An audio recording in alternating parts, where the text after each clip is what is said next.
तस्मै श्री गुरुवे नमः। नमस्कार साथियों, स्वागत है आप सभी प्रतियोगी छात्रों छात्राओं का। और सीबीएसई बोर्ड के थ्रू एक भाषा के रूप में संस्कृत विषय को लेकर पढ़ने वाले सभी छात्रों छात्राओं का, जो कक्षा 6 में भी हैं, कक्षा 6 से लेकर 12 तक सभी छात्र छात्राओं का मैं स्वागत करती हूँ अपने यूट्यूब चैनल उदयाचलम संस्थान में। क्योंकि एनसीईआरटी में संस्कृत की जितने भी पुस्तकें निर्धारित हैं या जो संस्कृत का पाठ्यक्रम निर्धारित है, चाहे वह कक्षा 6 में हो, चाहे कक्षा 7 में हो, 8 में हो, 9वीं 10वीं और 11वीं 12वीं, सारी पुस्तकों का यहाँ पर अध्यापन कराया जाएगा। इस चैनल के माध्यम से आप लोगों को पढ़ाया जाएगा और बेहद ही सरल तरीके से बोधगम्य बनाकर उसको पढ़ाएंगे हम।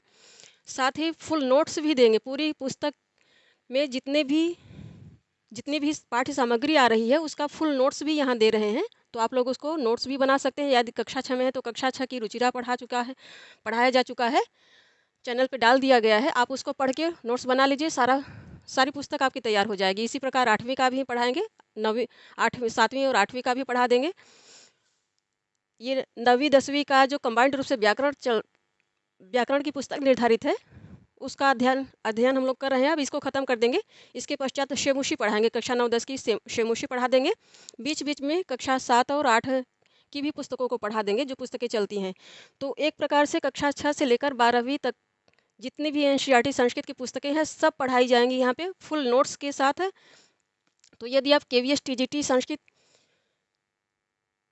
की परीक्षा देने जा रहे हैं, पर उस परीक्षा से संबंधित हैं अर्थात प्रतियोगी छात्र हैं, तब भी आप लोगों के लिए यहाँ जो पढ़ाया जा रहा है उपयोगी है, लाभप्रद है।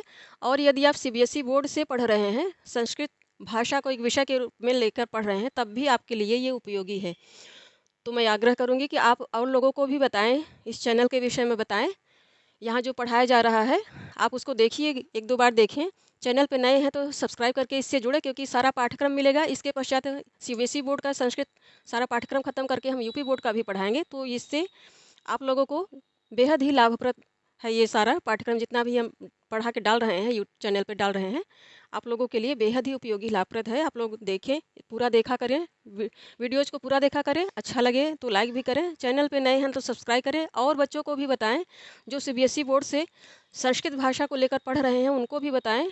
और यदि आप केंद्रीय विद्यालय सेवा के अंतर्गत जाना चाहते हैं, अध्यापक के रूप में चयनित होकर जाना चाहते हैं, तो भी आप इससे जुड़े, इस चैनल से जुड़े। क्योंकि केंद्रीय विद्यालय संगठन के अंतर्गत जो भी परीक्षा कराई जाती है टीजीटी की, अर्थात संस्कृत सब्जेक्ट से रिलेटेड, उसमें सारी पुस्तकें के एनसीईआरटी द्वारा निर्धारित जो संस्कृत की विषय की पुस्तकें हैं उन्हीं को पढ़ा जाता है, उन्हीं को तैयार किया जाता है और उन्हीं से सारे क्वेश्चन आते हैं।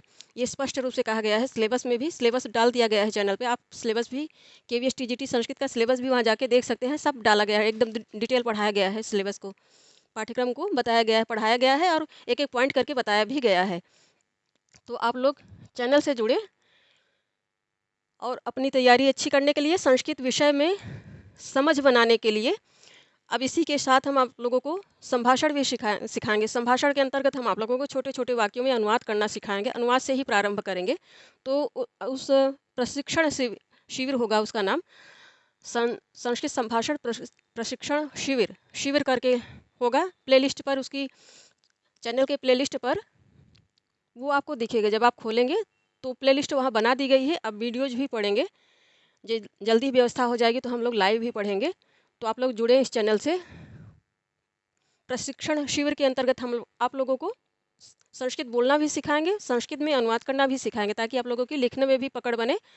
लेखन में भी यदि आप प्रतियोगी परीक्षा में बैठ रहे हैं तो भी आप लोगों के लिए वो बेहद उपयोगी है। यदि आप सीबीएसई बोर्ड के अंतर्गत संस्कृत भाषा को एक विषय के रूप में लेकर पढ़ रहे हैं, तब भी आपके लिए बेहद ही उपयोगी है। ताकि यहाँ पढ़ लेंगे तो ये लाभ होगा कि यहाँ अभ्यास कर लेंगे, ताकि आप लोगों को जब आगे स्तर की अर्थात स्नातक स्तर पर जाके पढ़ें संस्कृत भाषा को, तो आपकी पकड़ मजबूत रहे और आप अच्छे से वहाँ उस लेवल पे अच्छा कर पाएँ संस्कृत भाषा में और नंबर भी पूरा पूरा खींच पाएँ। क्योंकि ये संस्कृत सब्जेक्ट ऐसा है कि यदि आप ठीक से क्वेश्चन हल करके आते हैं परीक्षा में, व्याकरण के नियमों के अनुसार लेखन करते हैं, लिखते हैं, आपके लिखने की शैली ठीक है, तो आपको पूरे नंबर मिला करते हैं। जैसे मैथ में पूरा नंबर मिला करता है, वैसे ही संस्कृत भाषा में भी पूरा नंबर मिला करता है। तो प्रायः देखा जाता है कि बच्चे जो व्याकरण में ठीक ठाक है, व्याकरण को अच्छे से समझ चुके हैं और लेखन शैली को अपने सुधार चुके हैं, तो उन्हें पूरा नंबर मिलता है और उसमें डिस्टिंक्शन भी अर्थात विशेष योग्यता भी प्राप्त करते हैं।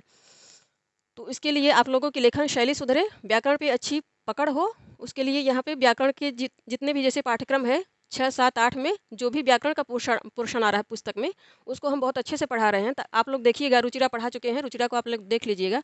सारे अभ्यास को वैसे ही करा रहे हैं और बहुत अच्छे ही बोधगम्य तरीके से क्या उसके साथ और क्या व्याकरण के नियम आवश्यक हैं उनकी भी चर्चा करते चलते हैं। तो आप लोग जुड़ें चैनल से संभाषण भी सीखने के लिए और अनुवाद भी सीखने के लिए, संस्कृत हिंदी टू संस्कृत ट्रांसलेशन करने के लिए। इसके पश्चात अभी तो हम लोग संस्कृत संभाषण जो सीखेंगे वह हिंदी टू संस्कृत जो माध्यम रहेगा हम लोगों का, हिंदी टू संस्कृत ही रहेगा। इसके पश्चात हम लोग संस्कृत टू इंग्लिश भी सीखेंगे। तो आप लोग इससे जुड़ जाएं, इस चैनल से जुड़ जाएं, आप लोगों को लाभ होगा। आइए अब टॉपिक पे आ जाते हैं। तो अब ये जो प्रकरण प्रारंभ हो रहा है व्याकरण विधि चतुर्थ अध्याय के अंतर्गत, वह है शब्द रूप सामान्य परिचय। शब्द रूप सामान्य परिचय में पहले बैकग्राउंड अर्थात इसकी भूमिका के रूप में क्या क्या चीज़ें आवश्यक है उसको पढ़ लेते हैं। फिर शब्द रूपों में अर्थात सुप्रत्ययों के विषय में चर्चा कर लेते हैं, क्योंकि शब्द रूप जो चला करते हैं वो इन 21 सुप्रत्ययों के आधार पर ही चला करते हैं। यही प्रत्यय लगते हैं तब शब्द रूप शब्दों के अर्थात नाम के शब्द रूप बना करते हैं। तो उसी के विषय में पहले यहाँ चर्चा कर लेते हैं। तो पॉइंट करके दे रहे हैं, ऐसे ही नोट करिए इसको। वाक्य की सबसे छोटी इकाई को शब्द कहते हैं। तो शब्द क्या है, ये हो गई शब्द की परिभाषा। संस्कृत में शब्द किसको कहते हैं, ये परिभाषा हो गई कि वाक्य की सबसे छोटी इकाई को शब्द कहते हैं। संज्ञा के अनेक रूप होते हैं। संज्ञा क्या है, संज्ञा के विषय में चर्चा कर रहे हैं यहाँ। संज्ञा के अनेक रूप होते हैं, जैसे संज्ञा सर्वनाम। ये जैसे इंग्लिश में पार्ट्स ऑफ स्पीच होता है, शब्द भेद उसको कहते हैं। तो शब्दों के या फिर संज्ञा के अनेक भेद भी हुआ करते हैं। आप इसको रूप कहिए भेद कहिए, एक ही बात है। तो संज्ञा के अनेक रूप होते हैं, कैसे, जैसे संज्ञा सर्वनाम विशेषण इत्यादि। अब इसके पश्चात व्याकरण की भाषा में संज्ञा को नाम कहते हैं। तो क्या, जैसे संज्ञा क्या है और नाम क्या है, नाम को ही संज्ञा कहते हैं। व्याकरण की भाषा में नाम यदि कहा जाए तो आप समझ लीजिए कि वहाँ संज्ञा की बात हो रही। और संज्ञा किसको कहते हैं, तो किसी व्यक्ति वस्तु स्थान को संज्ञा कहते हैं। यहाँ पे दे भी रहे हैं कि नाम क्या है, किसी व्यक्ति वस्तु स्थान भाव के अनुसार क्रिया। भाव संस्कृत व्याकरण में यदि भाव कह दिया तो समझ लीजिए वहाँ क्रिया की बात हो रही है। ये हो गया भाव। भाव से सदैव क्रिया का बोध होता है संस्कृत भाषा में या फिर संस्कृत व्याकरण में। भाव कह दिया तो उसका अर्थ है कि क्रिया। तो यहाँ पे अब नाम की चर्चा। जो नाम है वही संज्ञा है और जो संज्ञा है वही नाम है। तो नाम क्या है, नाम किसी व्यक्ति वस्तु स्थान भाव क्रिया आदि का बोध कराने वाले शब्दों को नाम या संज्ञा कहते हैं। ये हो गई नाम की परिभाषा या फिर संज्ञा की परिभाषा हो गई संस्कृत व्याकरण के नियम के अनुसार। अब संस्कृत भाषा में नाम या संज्ञा को पहले पद बनाया जाता है। पद बनाने हेतु नाम में सुप प्रत्यय लगाए जाते हैं। सुप प्रत्यय 21 सुप प्रत्यय हैं, इनकी संख्या 21 है। जैसे यहाँ पे 1 2 3 हो गया, तो 3 3 6 ऐसे ही काउंट कर लेंगे। 3 3 6 3 9 3 12 3 15 3 18 और 3 21। तो कुल मिला के इनकी संख्या कितनी हो जाती है, 21। ये सुप प्रत्यय 21 है। तो संस्कृत व्याकरण के अनुसार संज्ञा या नाम किसे कहते हैं, तो जिनमें 21 सुप्रत्यय लग जाते हैं उन्हें पहले तो नाम किसी व्यक्ति वस्तु स्थान को नाम कहते हैं। किसी व्यक्ति वस्तु स्थान या भाव इत्यादि का बोध कराने वाले शब्दों को नाम या संज्ञा कहते हैं। अब ये संज्ञा पद कैसे बनेगा, तो संज्ञा पद तब बनेगा जब संज्ञा में या फिर नाम में ये 21 सुप्रत्यय लग जाएंगे। बिना 21 सुप्रत्यय लगे कभी भी संज्ञा या नाम जो भी है, संज्ञा हो या फिर नाम हो, संज्ञा को ही नाम कहते हैं। संज्ञा पद की संज्ञा कभी नहीं प्राप्त कर सकता। और जब तक कोई संज्ञा या फिर नाम पद की संज्ञा नहीं प्राप्त करेगा, पद की स्थिति को प्राप्त नहीं करेगा, तब तक उसको सार्थक नहीं माना जाता है संस्कृत भाषा में। इसलिए कहा जाता है चाहे वह संज्ञा हो चाहे नाम हो या फिर भाव हो, दोनों को ही पद की संज्ञा प्राप्त करने के लिए, जब तक ये पद की संज्ञा नहीं प्राप्त करेंगे तब तक ये निरर्थक हैं संस्कृत भाषा में, संस्कृत व्याकरण के नियमों के अनुसार। जब तक ये पद, चाहे वो नाम हो, चाहे संज्ञा हो, चाहे क्रिया हो, दोनों ही जब तक उनको पद नहीं बनाया जाएगा, एक विशेष नियम के अनुसार एक प्रत्यय लगाकर उनको पद नहीं बनाया जाएगा, तब तक तब तक वो निरर्थक है। संस्कृत भाषा की दृष्टि से हिंदी में आप भले ही कहें कि वो सार्थक है, किंतु संस्कृत भाषा की दृष्टि से वो निरर्थक है, उनका कोई अर्थ नहीं है। तो इसीलिए पहले चाहे संज्ञा हो या फिर क्रिया हो, उनको पद बनाया जाता है, पद संज्ञा दी जाती है। तो पद संज्ञा के लिए क्या कहा जाता है? जो संज्ञा पाणिनि ऋषि के अनुसार, पाणिनि ऋषि की पुस्तक पर ही जो टीका लिखी गई है लघु सिद्धांत कौमुदी, वहाँ सीधे सीधे कह रहे हैं कि सुप्तिंगंतम पदम। पद किसको कहते हैं? तो सुप्तिंगंतम पदम, अर्थात जिनके आगे यदि वो नाम है तो उसके आगे सुप प्रत्यय होना चाहिए, और यदि वह क्रिया है तो उसके आगे तिंग प्रत्यय होना चाहिए। तो जो जिनमें सुप प्रत्यय लग गया वो पद हैं, और जिनमें तिंग प्रत्यय लग गया वो क्रिया हैं। यदि क्रिया है तो उनमें तिंग प्रत्यय लगना अनिवार्य है, नहीं तो वो निरर्थक है। संस्कृत व्याकरण की दृष्टि से वो निरर्थक, उसका कोई अर्थ नहीं है। और यदि संज्ञा है तो उसमें 21 सुप प्रत्यय लगना ही चाहिए, अन्यथा वह निरर्थक है। भाषा की दृष्टि, संस्कृत भाषा की दृष्टि से निरर्थक है। अब भाषा भी, संस्कृत व्याकरण में भाषा कह दीजिए तो भाषा से व्याकरण का बोध होता है। भाषा पहले सामान्य रूप से हम लोग बोलचाल या फिर एक विषय के अंतर्गत पढ़ी जाने वाली भाषा को भी भाषा कहा करते हैं, किंतु संस्कृत में भाषा कह दीजिए तो उससे व्याकरण का भी बोध हो, विशुद्ध रूप से व्याकरण का ही बोध होता है, लिटरेचर का नहीं। तो ये हो गया नियम कि पद संज्ञा किसे कहते हैं? संज्ञा या नाम एक ही चीज़ है। तो संज्ञा किसे कहते हैं? किसी व्यक्ति, वस्तु, स्थान या भाव के नाम को संज्ञा कहते हैं। अब क्रिया की भी अपनी अलग परिभाषा है संस्कृत भाषा में, कि अर्थात जिनसे किसी काम का करना या होना पाया जाए, फल और व्यापार, जिनमें फल और व्यापार होता है वही क्रिया है। तो और इनको ये भी अभी निरर्थक हैं, ये तो इनकी सामान्य संरचना हो गई। ये निरर्थक हैं अभी जब इनमें सुप प्रत्यय लगा के, इनमें 21 सुप प्रत्यय लगाकर, और इनमें 18 तिंग प्रत्यय लगाकर, इनमें ऊपर ऊपर वाले नाम अर्थात संज्ञा में 21 सुप प्रत्यय लगाकर इनको पद बनाया जाएगा। और जो क्रिया है, यदि क्रिया है तो क्रिया में 18 तिंग प्रत्यय लगाकर पद बनाया जाएगा, तब ये सार्थक हैं। इसको ऐसे लिखिए बिना ये क्रिया, ये इतने सोपान तक चले कोई भी शब्द सार्थक नहीं होता है संस्कृत भाषा में। तो यदि उसको पद संज्ञा, उसको सार्थक होना, अपने आप को सार्थक कराना है, तो यदि वो संज्ञा है तो उसको 21 सुप्रत्ययों से गुजरकर होकर आना पड़ता है, तभी वो पद की संज्ञा प्राप्त करेगा। और यदि क्रिया है तो उसको 18 तिक प्रत्ययों से होकर, उनसे सजकर, उनसे अलंकृत होकर ही बाहर आना पड़ता है, तभी वो सार्थक है संस्कृत व्याकरण में, अन्यथा निरर्थक है। तो अब और एक शब्द और आता है प्रातिपदिक। तो प्रातिपदिक किसको कहते हैं? संस्कृत भाषा में प्रायः कहा जाता है कि प्रातिपदिक, किसका प्रातिपदिक क्या होगा। जैसे राम है तो राम, या फिर जैसे हाथी है, हाथी को जो शब्द रूप संस्कृत में चला करता है करिन कहते हैं उसको, करिन शब्द रूप है। तो यदि करी का शब्द रूप चलाना है तो पहले पता किया जाता है कि इसका प्रातिपदिक क्या है। तो प्रातिपदिक किसको कहते हैं? प्रातिपदिक उसको कहते हैं जिनके आगे, जिनमें सातों विभक्तियाँ लगती हैं, जैसे प्रथमा, द्वितीय, तृतीय, चतुर्थी, पंचमी, षष्ठी, सप्तमी।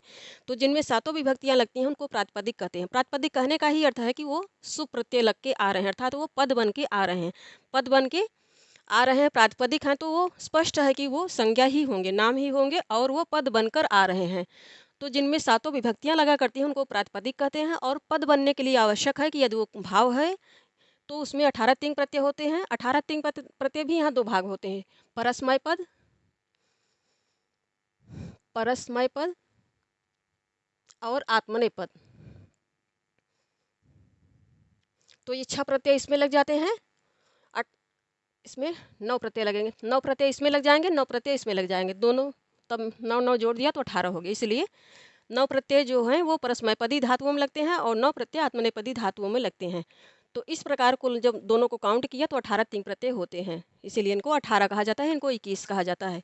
इनको 21, ऐसे 21 सुप्रत्यय। फिर आगे कह रहे हैं कि पद बनाने हेतु नाम में सुप प्रत्यय लगाकर, प्रथमा, द्वितीय इत्यादि विभक्तियां लगाकर, तीनों वचनों और तीनों पुरुषों में इनके शब्द रूप चला करते हैं। तीनों वचनों और तीनों लिंगों में कहेंगे, यहाँ पुरुषों नहीं लिंगों में कहेंगे,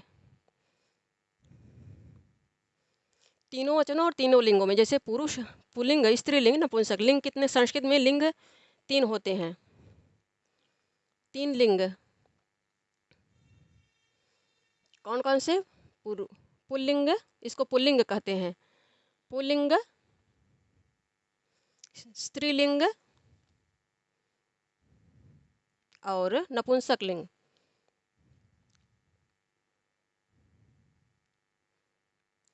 और 3 वचन भी होते हैं, एक वचन, द्विवचन और बहुवचन, जैसे यहाँ पे कहा गया है। और 3 पुरुष भी होते हैं, पुरुष भी 3 होते हैं, प्रथम पुरुष, मध्यम पुरुष और उत्तम पुरुष। इस प्रकार तो संस्कृत में 3 लिंग होते हैं, 3 वचन होते हैं, 3 पुरुष होते हैं। ये पुरुष भाव अर्थात क्रिया में काम आते हैं, क्योंकि पुरुष का पता जब लग जाता है तभी उसके अनुसार क्रिया के धातु रूप चला करते हैं। वचन और लिंग का प्रयोग शब्द रूपों में होता है, अर्थात नाम में, संज्ञा में हुआ करता है। तो इस प्रकार कह रहे हैं कि तीनों प्रथमा से लेकर द्वितीया इत्यादि 7 विभक्तियां लगाकर तीनों वचनों और तीनों लिंगों में शब्द रूप चलाए जाते हैं। सुप्रत्यय इस प्रकार सुप्रत्यय दिए हैं। सुप्रत्यय देके कह रहे हैं कि ये प्रत्यय शब्दों के साथ जुड़कर अनेक रूप बनाते हैं। अब इनकी प्रक्रिया भी अलग है, जोड़ने की प्रक्रिया थोड़ी सी जटिल, कम से यदि इनको सिद्ध करेंगे, सुप्रत्ययों को जब सिद्ध किया जाता है तो कम से कम 70-80 सूत्र याद किए जाते हैं। पाणिनि अष्टाध्याय की 70-80 सूत्र आते हैं इनकी सिद्धि के, यहाँ से लेकर यहाँ तक सिद्ध होते हैं। इनकी सिद्धि प्रक्रिया जटिल है। जटिल इसलिए है कि पूरे सूत्र पहले याद होने चाहिए, आपको पूरे सूत्र याद हैं, और कैसे कहाँ कहाँ पे कैसे सूत्र लगेंगे वो सूत्र लगाने का क्रम आपको पता है, तभी आप इनको सिद्ध कर पाते हैं, अन्यथा सिद्ध नहीं कर पाते हैं। और जब सिद्ध कर लिया आप में, इनको सिद्ध करने की क्षमता आ गई, तो समझिए आपको व्याकरण में अच्छा खासा प्रवेश मिल गया। क्योंकि संस्कृत भाषा को जब तक आप व्याकरण नहीं समझते हैं अच्छे से, नहीं समझ व्याकरण को न पढ़ व्याकरण में आपका अधिकार है, तभी आप संस्कृत भाषा को समझ सकते हैं, पढ़ सकते हैं। अर्थात लिटरेचर भी आप पढ़िए, तो लिटरेचर को भी समझने के लिए, साहित्य को, संस्कृत साहित्य को भी समझने के लिए आपको व्याकरण का अच्छा ज्ञान होना चाहिए। अन्यथा रट्टा मार के आप पढ़ सकते हैं, समझने के लिए अपने चाव के अनुसार रुचि यदि आपकी है तो आप इतर सब्जेक्ट के भी स्टूडेंट हैं तो भी आप उसको पढ़ सकते हैं सामान्य रूप से। किंतु यदि आप उनमें अधिकार बनाना चाहते हैं, उन्हीं क्षेत्र में करियर बनाना चाहते हैं, तो आपका व्याकरण ठीक ठाक तैयार होना चाहिए। इसके लिए आवश्यक है कि बहुत नहीं, पूरी अष्टाध्यायी नहीं, आप लघु सिद्धांत कौमुदी तैयार करिए। लघु सिद्धांत कौमुदी तैयार है तो समझिए आप में इतनी क्षमता आ गई कि आप सामान्य रूप से संस्कृत के जो ग्रंथ हैं, दर्शन के जो ग्रंथ हैं, काव्य शास्त्र के जो ग्रंथ हैं, उनको समझ सकते हैं, पढ़ के समझ सकते हैं। और जो भी आप लिखेंगे पढ़ेंगे वो उनका अर्थ भ्रष्ट नहीं करेंगे, क्योंकि आप में उतनी क्षमता आ जाती है लघु सिद्धांत कौमुदी तैयार करने से। लघु सिद्धांत कौमुदी प्रवेशिका है आगे की जो व्याकरण के स्तर हैं, उन स्तर में प्रवेश की एक पहली सीढ़ी कह सकते हैं लघु सिद्धांत कौमुदी को। तो अब पढ़ लेते हैं सुप्रत्यय कौन कौन से हैं, इनको पढ़ लेते हैं। इसीलिए यहाँ थोड़ा सा सरल बनाने के लिए यहाँ परिचय दिया गया है, तो जैसे दिया गया हम लोग पढ़ लेते हैं। तो प्रथमा विभक्ति में कौन सा प्रत्यय लगा करता है? सु और जस। तो सु और जस कहने का अर्थ है कि ये प्रथमा एक वचन हो गया, ये प्रथमा दो वचन हो गया, और ये प्रथमा बहुवचन हो गया। तो जस ही पलट के अस में परिवर्तित हो जाता है जब इसको सिद्ध करते हैं हम लोग, तब की ये सब बातें हैं। अभी हम लोग ऐसे पढ़ लेते हैं जैसे इसमें दिया गया है। चूँकि ये कक्षा 9-10 का ही लेवल है, इसलिए सिद्धि प्रक्रिया यहाँ नहीं सिखाई जा सकती। यहाँ इतनी जानकारी दे देना ही काफ़ी है। इसके साथ ही आपका मानसिक स्तर थोड़ा सा तैयार हो जाता है आगे की व्याकरण की प्रक्रिया को समझने के लिए। इसलिए यहाँ इतना ही पढ़ेंगे जितना व्याकरण विधि में दिया जा रहा है। अब द्वितीया में अम आउट आउट परिवर्तित होकर अव में चला जाता है, ये टकार की संज्ञा हो जाती है, ये हट जाता है। तो द्वितीया में अम आउट शस अस में परिवर्तित हो जाता है, बदल जाता है। तृतीया में टा का आ बचता है केवल, टा भ्याम भीस का भी भी केवल बचता है। ये भी अलग अलग नियम है। पुल्लिंग है तो पुल्लिंग में अलग नियम रहेगा, स्त्रीलिंग का कोई शब्द आ रहा है तो वहाँ अलग नियम हो जाएगा, और नपुंसक लिंग का कोई शब्द है तो नपुंसक लिंग में जितने भी शब्द आते हैं उनके प्रथमा द्वितीया में नियम अलग होते हैं। बाकी तृतीया से लेकर सप्तमी तक सारे नियम वही होंगे जो पुल्लिंग के हुआ करते हैं, क्योंकि नपुंसक लिंग में प्रथमा द्वितीया, प्रथमा एक वचन दो वचन बहुवचन, और द्वितीया एक वचन दो वचन बहुवचन में शब्द रूप अलग हुआ करते हैं। बाकी तृतीया विभक्ति से लेकर सप्तमी विभक्ति तक सारे शब्द रूप पुल्लिंगवत ही चला करते हैं। तो यहाँ बस ये इन दोनों को समझ लिया जाता है, तो बाकी 3 से 7 तक को समझ लिया जाता है स्वतः ही। और स्त्रीलिंग में है, उस स्त्रीलिंग में अलग से उनको समझना पड़ता है, क्योंकि 3 से 7 तक को समझ लिया जाता है स्वतः ही, और स्त्रीलिंग में है, उस स्त्रीलिंग में अलग से उनको समझना पड़ता है, क्योंकि 3 से 7 तक को समझ लिया जाता है स्वतः ही, और स्त्रीलिंग में अलग से उनको समझना पड़ता है, क्योंकि उनके अलग नियम हुआ करते हैं। इसी प्रकार जो ये तो हो गई स्वरांत संज्ञाएं। स्वरांत संज्ञाएं जो होती हैं अर्थात जिनका अंत स्वर से हुआ करता है। जो व्यंजनांत संज्ञाएं आती हैं उनके भी अलग नियम हैं, उनके भी शब्दरूप अलग हुआ करते हैं। जैसे स्वर सकारांत है, नकारांत है, ऋकारांत है इत्यादि जितने भी व्यंजन के शब्द आ रहे हैं उनमें जिनका अंत हो रहा है, ऐसी संज्ञाओं के भी अलग अलग अपने नियम होते हैं। इसलिए इनकी थोड़ी सी प्रक्रिया जटिल है। जितना भी षडलिंग प्रकरण है लघु सिद्धांत कौमुदी में, षडलिंग प्रकरण जब तक अच्छे से न पढ़ें तब तक ये पूरी प्रक्रिया अच्छे से समझ में नहीं आती है। तो यदि आप लोग व्याकरण के जिज्ञासु हैं तो जुड़े रहिए इस चैनल से। इस चैनल के माध्यम से पूरी लघु सिद्धांत कौमुदी भी आप लोगों को पढ़ाई जाएगी। पढ़ा के बहुत ही सरल तरीके से बोधगम्य में बना के हम छोटे छोटे सोपानों से हम लोग पढ़ते हुए आगे बढ़ेंगे, ताकि बहुत जटिल न लगे और प्रक्रिया भी उसकी समझ में आ जाए। तो पूरी प्लेलिस्ट एक बनाई जाएगी, चैनल पे बना के डाल दी जाएगी और क्रम से हम लोग प्रत्येक चैप्टर के अनुसार जितने भी प्रकरण आ रहे हैं लघु सिद्धांत कौमुदी में उस प्रकरण के अनुसार सबका अध्ययन करेंगे। पूरी A to Z अर्थात संज्ञा प्रकरण से लेकर स्त्री प्रत्यय तक सबका अध्ययन करेंगे। आगे आप लोगों को यदि रुचि है संस्कृत भाषा में और अच्छा करना चाहते हैं इस क्षेत्र में, इस भाषा के क्षेत्र में, तो आप उसको अवश्य पढ़िएगा। यहाँ हम लोग पाठ्यक्रम के अनुसार पढ़ लेते हैं। तो ये तृतीय हो गया टा, टा भ्याम भीस। चतुर्थी में गे भ्याम भ्यस, भ्यस ये भ्य में परिवर्तित हो जाता है, पलट जाता है। पंचमी में गसी, गसी का अस हो जाता है, भ्याम भ्यस भ्य हो जाता है। पंचमी में भी ये पंचमी चतुर्थी पंचमी में दोनों में ही ये भ्य भ्य करके आता है। और ये पुल्लिंग की बात हो रही है। पुल्लिंग में इस प्रकार रूप बनेगा, स्त्रीलिंग होगा। स्त्रीलिंग में भी प्रायः देखा जाता है कि इन दोनों के शब्द रूप यही बना करते हैं, इसलिए समग्र रूप से यहाँ पे दे दिए हैं। इसके पश्चात पंचमी में गसी, गसिंग गस, गसी का क्या हो जाता है, अस हो जाता है, भ्याम और भ्यस, भ्य यहाँ पे आएगा। षष्ठी में गस, गस का अस हो जाता है, ओस, ओस का केवल ओह बचता है और ये आम, आम आता है। फिर सप्तमी में गी, गी का ई हो जाता है, ह्रस्व इकार हो जाता है, ओस का ओ हो जाता है। तो षष्ठी और सप्तमी दो वचन प्रायः समान होते हैं, चाहे वह स्त्रीलिंग हो, चाहे पुल्लिंग हो, चाहे नपुंसक लिंग हो। यहाँ भी 3, 4, 5 दो वचन सेम आते हैं, चाहे वह पुल्लिंग हो शब्द, चाहे स्त्रीलिंग का हो, चाहे नपुंसक लिंग का हो। यहाँ भी चतुर्थी पंचमी बहुवचन भी सेम आया करता है, चाहे वह शब्द स्त्रीलिंग का हो, पुल्लिंग का हो और नपुंसक लिंग का हो। यहाँ पे थोड़ा सा डिफरेंस हुआ करता है। विभक्ति प्रत्यय वही सब में लगते हैं, बस शब्दों के अनुसार उनकी प्रकृति बदल जाती है। जैसे तृतीया बहुवचन में यदि अकारांत है तो वहाँ पे आई बनता है, जैसे रामई है। और यदि स्त्रीलिंग का शब्द होगा तो वहाँ पे बदल जाता है, वहाँ पे आई नहीं आएगा बल्कि भी आएगा। जैसे रमा, रमा रमयाह रमाभ्याम रमाभि, वहाँ पे भी आया करता है। और पुल्लिंग रहेगा शब्द, पुल्लिंग अकारांत रहेगा तो वहाँ अलग बदल जाता है, वहाँ आई हो जाता है। इसी प्रकार विभक्ति प्रत्यय सब वही लगते हैं, किंतु लिंग के अनुसार इनका जो शब्द रूप है वो चेंज हो जाता है। विभक्ति प्रत्यय सब में एक ऐसे ही लगेंगे। विभक्ति प्रत्यय ये 21 ही हैं, 21 विभक्ति प्रत्यय हैं, अन्य प्रत्यय नहीं हैं। लगा करते हैं ये लगेंगे, यही लगा करते हैं यही सारे 21 प्रत्यय, किंतु लिंग के अनुसार शब्द रूप चेंज हो जाता है, बदल जाता है। बस यही समझना होगा, ये नहीं बदलेंगे। जो प्रत्यय हैं ये 21 ही हैं, इनकी जुड़ने की प्रक्रिया भी अपनी है जब इनको सिद्ध किया जाता है। बस यदि शब्द पुल्लिंग का है तो उसका संदर्भ अलग रहेगा, उसका शब्द रूप भिन्न प्रकार से चलेगा। स्त्रीलिंग का है तो भिन्न प्रकार से चलेगा। नपुंसक लिंग में है तो प्रथमा द्वितीया में भिन्न रहेगा, बाकी सब समान रहेगा, पुल्लिंगवत रहेगा। तो षष्ठी में गस आस, गस का अस हो जाता है, ओस ओ हो जाता है, आम। सप्तमी में अंगी, ह्रस्व इकार हो जाता है, ओस ओ हो जाता है, सुप, और ये अंत में सुप हो जाता है। इसी प्रकार को मिलाकर और इस सु को मिलाकर सुप प्रत्यय इनको कहा जाता है। सुप प्रत्यय इनको कहने का यही अभिप्राय है कि यहाँ से सु ले लिया और यहाँ से इस हलंत पकार को ले लिया, जो स्वर रहित पकार आ रहा है इसको जोड़ दिया तो ये बन जाता है सुप। इस प्रकार है ये प्रत्यय हो गए। अब ये प्रत्यय शब्दों के साथ जुड़कर अनेक रूप बनाते हैं। अनेक रूप इसलिए बनाते हैं क्योंकि यदि लिंग चेंज हो जाता है तो इनकी जो प्रक्रिया होती है, इनका स्ट्रक्चर होता है वो भिन्न हो जाता है। स्त्रीलिंग है तो अलग हो जाएगा भिन्न, और यदि व्यंजनांत संज्ञाएं हैं तो भी स्ट्रक्चर उनका जो स्वरूप है वो भिन्न हो जाता है, बदल जाता है। इसीलिए ये चर्चा कर रहे हैं।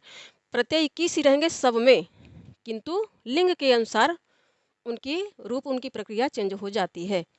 तो ये हो गया विभक्ति प्रत्यय। अब इसके आगे जो प्रकरण में आ रहा है शब्द रूप और शब्द रूप सामान्य परिचय में जो प्रकरण में आगे जो पॉइंट आ रहे हैं उनको पढ़ेंगे।